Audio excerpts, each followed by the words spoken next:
to serve on the board of a Ukrainian energy company facing serious corruption charges. You were the vice president running point on Ukraine.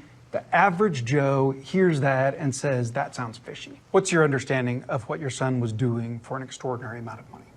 I don't know what he was doing. I know he was on the board. I found out he was on the board after he was on the board, and that was it. And there's nobody. Well, you've had a lot of time. Isn't this something you want to get to the bottom of? No, because I trust my son. But that doesn't pass the smell test. Like when you're vice president, isn't there a higher standard? Don't you need to know what's happening with your family? Don't you need to put down some guardrails? Unless there was something that was, something on its face that was wrong. There's nothing on its face that was wrong. So look, if you want to talk about problems, let's talk about Trump's family. I mean, come on. This is, these guys are amazing. So you think that everything that happened was kosher? There's not one single bit of evidence, not one little tiny bit to suggest anything done was wrong. You know that, but you keep asking me these questions. It's okay. You're doing what you have to do, but I'm not worried about it. Look, the American public knows me. Last one on this. Say you're elected, you're in office. What guardrails would you have to be sure that your son, your brother Jimmy, doesn't do anything to trade on the family name? They will not be engaged in any foreign business because of what's happened in this administration. No one's going to be seeking patents for things from China. No one's going to be engaged in that kind of thing. So no foreign business for your relatives in office? Boy, oh boy, oh boy, oh boy, oh boy. We got to talk about the Biden crime family once again, because the GOP is continuing to turn up the heat on the Biden crime family, Hunter Biden, mainly Joe Biden, for Hunter allegedly selling Biden's influence overseas. Okay, you had Hunter Biden selling his father's influence like his father is a prostitute or something, right? Pimping out his father. Now, some of you guys may say, no, it was actually Joe pimping out Hunter. However, I don't think that Joe Biden is coherent enough to actually do that. Maybe he was when he was vice president, okay?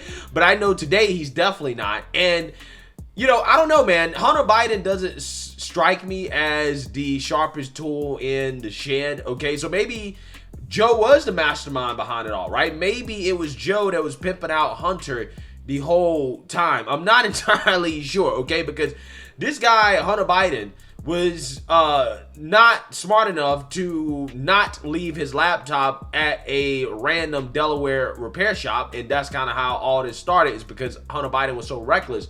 But yet, he went out his way to create all of these shell companies and LLCs and to hide the paper trail leading back to his father, aka the big guy, right? So again, there's a lot of confusion here, right? Again, Hunter Biden apparently is dumb enough to leave his laptop in a repair shop and not go back and get it. He's also dumb enough, or at least somebody that Joe Biden knows or Biden knows is dumb enough to leave cocaine in the White House, allegedly. But again, he's smart enough to hide the paper trail that allegedly leads back to his father. So again, there's a whole lot of questions here about the Hunter Biden / Joe Biden crime family. And Fox News reporter Martha Stewart actually confronted Biden spokesperson John Kirby, the straight white male who usually takes the hard questions in place of the affirmative action press secretary Karine Jean-Pierre. She confronted John Kirby on allegedly being on the phone while Hunter Biden was with business partners, and John Kirby was stunned. He acted surprised and taken aback by the fact that he would be asked such a question. Okay, one last question. I know you saw Peter Doocy's question to the president yesterday. The president said, "I never talked business to anybody." But Devin Archer testified that the point of putting the speakerphone down at those meetings, which is what Peter was asking about, was just to demonstrate access, that Hunter had access to the then vice president and to sell the Biden brand. So what do you say about that, John? And when will the president actually answer some of these questions to put some of this to rest himself?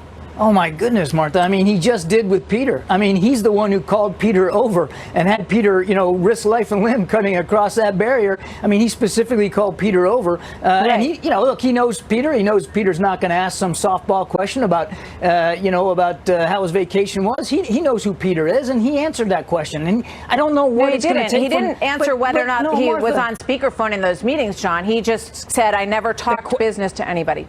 The question was about business, and he answered it consistently with what he said so many times before. He's been very consistent that he wasn't talking business. But the question is, was he allowing his presence, on speakerphone to speak volumes? Was he allowing that presence to say, this is my son, he has access to me, while he's talking to Ukrainian businessmen, Chinese businessmen, Russian businessmen, after the invasion of Crimea, as Katie Pavlich just pointed out? I just don't know how many times he's going to have to say no to the same question. And he said it consistently. He's been consistent about this. There were no discussions about business with his son or his son's business partners. And again, he called Peter over. And I'm not saying he knew that was the question, but he certainly knew it wasn't going to be a softball when he answered it. Which Peter appreciated, absolutely. Everybody likes to have the opportunity to ask questions to the president, and I know Peter said he appreciated having that opportunity. So we'll see where it goes from here. Yeah, so you seen that, you heard that. Okay, the standard answer from the Biden administration, the Biden White House, deny, deny, deny, deny, deny. Even though we have sworn testimony from Hunter Biden's business partner that, hey, Biden was on the phone while Hunter Biden was with his business partners. I mean, we even have evidence of Joe Biden writing a letter thanking Joe Biden's business partner, Devin Archer, or put it this way, apologizing for missing such a very important meeting with Hunter Biden's business partner. More important than his meeting with the president of China, right? That's kind of what it seemed like. That's the way that Joe Biden made it seem in the letter, okay? The hand-signed letter, okay? But hey, according to the Biden administration, hey, Biden never talked with Hunter Biden while he's with his business partners. He had nothing to do with it, okay? Nothing to do with it, okay? Despite the bank statements, despite the WhatsApp messages, despite all the mountains of evidence that we have, pictures right, of Joe Biden golfing and having fun with Hunter Biden's business partner. No, they never discussed business. Hey, never happened, okay? Joe was not a part of the Hunter Biden influence peddling scheme, okay? Amazing stuff, absolutely amazing stuff. How the mainstream media thinks that the American people are so naive. So with that being said, again, it's up to the GOP, right? The GOP has to make the case, okay? They have to make the case towards the American people, right? And also towards the GOP themselves, because there are moderate Republicans in swing districts who apparently are not on board with impeaching Biden, okay? You had Mitch McConnell come out and say it's not a good idea, even though I'm not sure if I would consider him a moderate. He's definitely establishment, but he's saying, I don't think it's a good idea. I don't think it's good for the country, right? And there are some Republicans in the House that Kevin McCarthy has to convince to go along with the impeachment inquiry, or else this whole thing falls apart, okay? So with that being said, in the meantime, the House GOP has announced that they're going to subpoena Biden and his family, the whole crime family, over the foreign business deals, okay? They're going to have them testify in Congress and to get the truth and get to the bottom of whether or not Joe Biden actually benefited or received payment, which in my opinion, I think he definitely did. We just have to keep digging, right? We got to keep following the paper trail to get there, okay? So without further ado, I want to go ahead and react to James Comer explaining what the GOP's next step is here to Maria Bartiromo so that we all get the proper expectation on what to expect next. Yeah, this is always going to end with the Bidens coming in front of the committee. We are going to subpoena the family. I mean, we're putting the case together to win in court. Obviously, with all the opposition and obstruction we're getting from the Biden attorneys now, we know that this is going to end up in court when we subpoena the Biden. So we're putting together a case, and I think we've done that very well. We've shown the bank records. If I had subpoenaed Joe and Hunter Biden the first day I became chairman of the committee, it would have been tied up in court, and the judge would have eventually thrown it out, because at that time the narrative was, well, they never took any money while he was vice president. He never had any communication with his business associates, and the money never came from China. We've had to go every step of the way and prove the media narrative was wrong, and the vice president and the current president lied. We have caught Joe Biden in so many lies, I can't even count the number of lies now.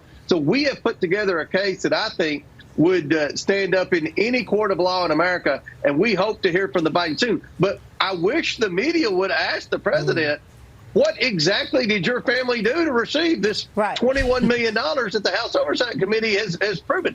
He just continues to say, well, that's a lie. That's not true. We have their bank records, Maria. Right. Bank records don't lie. Facts. And here's the thing. Shout out to Maria Bartiromo, right?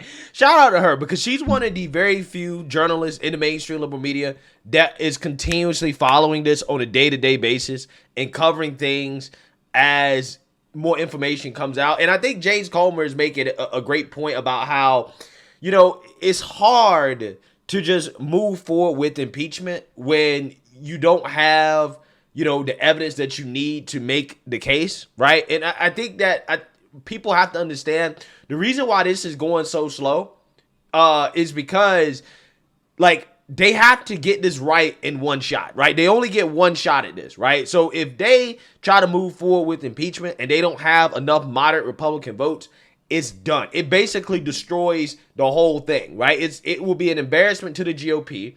Okay, it will always be a conspiracy. It doesn't matter what evidence comes out after that, right? They will always be like, well, they couldn't even get Republicans on board with it, right? So when they do make the case, when they finally make the case, they have to come with an extremely strong and convincing case because it's really about convincing the American people, right? It's about swinging the moderate, the independent voter. It's not about really getting Biden impeached because the GOP, they don't have the votes, right? They don't have the votes, okay? Democrats, it doesn't matter what evidence they show. Let's say they showed a bank statement with Joe Biden receiving money. He getting his 10%, which we know he got, right? We know he got.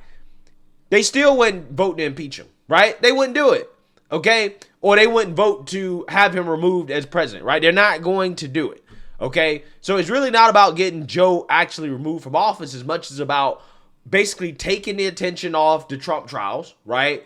And swaying the opinion of the American people, okay? Because, I believe based off the evidence that we have that it's a strong possibility that Joe is guilty, but it's really not about me, right? It's about people who are not as informed as me and you guys, right? It's really about the people that only watch television for maybe like an hour or something a day, who really don't know that much about it, making the case to them, okay? And as you guys saw at the beginning of this clip, the mainstream liberal media is not covering it, right? I think they dedicated, 4 minutes to Hunter Biden's business deals in the past week, okay, versus dedicating hundreds of minutes in time to talking about Trump, right, and Trump's indictments, the third indictment specifically. Again, when everybody is against you, when the whole media establishment is against you, you can't come with a weak case. You got to come with a shut and closed case, right? I think the evidence is there. I just think it's going to take more time for them to actually get that smoking gun, the undeniable proof. And when they have that, I think that's when they should actually really proceed with the impeachment. That way, the American people, when they actually do have time to watch it and to, make a decision about, hey, what they want to believe, they can be convinced, right? You have convincing evidence that, hey, this is what happened, that this guy should be removed from office, okay? He was selling out the American people in exchange for, making foreign policy decisions or whatever, right? Which, again, I think we all know for a fact that's what happened with Ukraine, okay? He had the Ukrainian prosecutor removed who was investigating Burisma and apparently, allegedly received a kickback for it, according to the FBI form, right? So, it's really about making that case to the American people with undeniable evidence and proof. When are you expecting to subpoena Joe and Hunter Biden? Well, we want to talk to about 3 or 4 more associates first. We've been communicating with a couple of them. We're trying to bring them in just like we did Devin Archer for a transcribed interview. If they don't come in voluntarily, then they'll be subpoenaed. So this is taking a lot longer. But if you look at how the special counsel, Durham or other special counsels conducted investigations, I think our committee is going a whole lot faster than any other congressional committee in history and any other special counsel. Yeah. This is a complicated case, and we're being obstructed every step of the way by the Department of Justice, by the FBI, by the Secret Service, by the IRS, and by the Biden family attorneys. Wow. But that's not stopping us. We continue to produce evidence about every 2 weeks. Yeah, you got to understand the whole establishment is against them, right? The whole Biden-controlled administration, deep state, is against them, right? They're against them, okay? But the key really is to line it up so that the impeachment trial, okay, if it actually goes through the House and gets to the Senate, it happens during the summer, right? The summer, right when all the Trump trials are happening, right before the election. That's the key, right? That's what you want to do. We would not know any of this without your work. So thank you for exposing all of this. Have you been able to identify more policy decisions that Joe Biden made to placate these foreigners for giving him money? I mean, I'm trying to get to the fact of what exactly he's being paid for. And I understand it may be in some cases that it's just influence. You know, him writing a letter to Devon Archer saying, oh, I'm sorry I couldn't get to you sooner. I had to, host the president of China in that letter that he sent to Devon Archer. But thanks for working with Hunter. Great to see you. Hope you enjoyed the lunch. There's the letter right now on fancy vice presidential stationery. What are the decisions that he made that perhaps he got paid for in addition to the Shokin prosecutor firing? Well, one of the documents that we released yesterday showed a $3.5 million payment from a Russian oligarch. And then when Russia invaded Ukraine, the president was quick to put sanctions on all the Russian oligarchs except one, the one person who sent his family $3.5 million. So, I didn't even know that. Right? I didn't know that. When you have enough coincidences, it's not a coincidence anymore. Right? It's not a coincidence anymore. He sanctioned all these Russian oligarchs. Anybody associated with Russia basically got canceled, okay? As soon as they invaded Ukraine. But the one guy that paid off his family millions of dollars, they let that guy slide. Coincidence? I think not. I think not. That would be hard to explain. We would like to ask the president why he didn't put the sanctions on the wife of the former mayor of Moscow who sent his son $3.5 million. Wow. And we cited that bank transfer in our memo yesterday. That's a pretty big decision that I believe you could make a strong argument Maria was made because his family took the money. That's the only oligarch that was left off the sanctions list. Yeah. I mean, come on, bruh. Come on. You would be an idiot not to know that what's happening. Okay? Wow. Again, this is stuff we didn't know a year ago, 2 years ago. And that's why I think people, again, you got to be patient, right? I mean, the more information we get, I mean, it's like, piecing together a puzzle, right? You get a piece here, you put it there, you kind of figure things out as you go. That's what's happening here. I know it's frustrating, but again, the more information that comes out, I mean, clearly, come on. This guy was selling influence, making policy decisions, okay, in exchange for money, which is peak corruption. Impeachable. Again, one of them, so it seems, was made as he was president. President right now. So he's vice president, he probably did it as senator too, who knows. Yeah, this guy should be removed from office, right? But hey, let me know what you guys think. Make sure you like, comment, and subscribe. Most importantly, share a Black conservative perspective. Peace.